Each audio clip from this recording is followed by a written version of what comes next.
Shivani music presents. अभी आप सुन रहे हैं राजा अफरोज को। तीन तीन गो छाइका जान भैया तीन छिए हमारे पराना भैया ओकरा दिए ना कवाली ओकरा दिए काना वाली ओकरा दिए होठवा के लाली। एगो छे घर वाली एगो छे बाहर वाली एगो छे बिगो वाली। एगो छे घर वाली एगो छे बाहर वाली एगो छे बिगो वाली।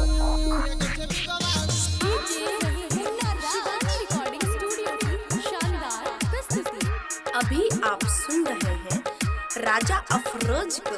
बड़ी सुनर से के वकरा बनले भगवान हमरा दिलवा के सबटा पूरा बयर मन। बड़ी सुनर से के वकरा बनले भगवान हमरा दिलवा के सबटा पूरा बयर मन। छने के करो से कमौ तो लागे एक बम देखई में लागे हमर पाली।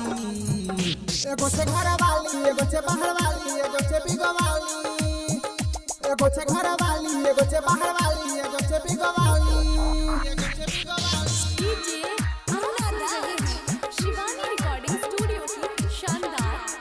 अभी आप सुन रहे हैं राजा अफरोज को। जब देखलिए दिलवा में बस गेले रे हमरा जियारा में अब के फंस गेले रे। जब देखलिए दिलवा में बस गेले रे हमरा जियारा में अब के फंस गेले रे। हम के लिए इजहार नहीं केल के इनकार हमर बन गेले सब हाली हाली। एगो से घर वाली एगो से बाहर वाली एगो से बिगो वाली। एगो से घर वाली एगो से बाहर वाली एगो से बिगो वाली।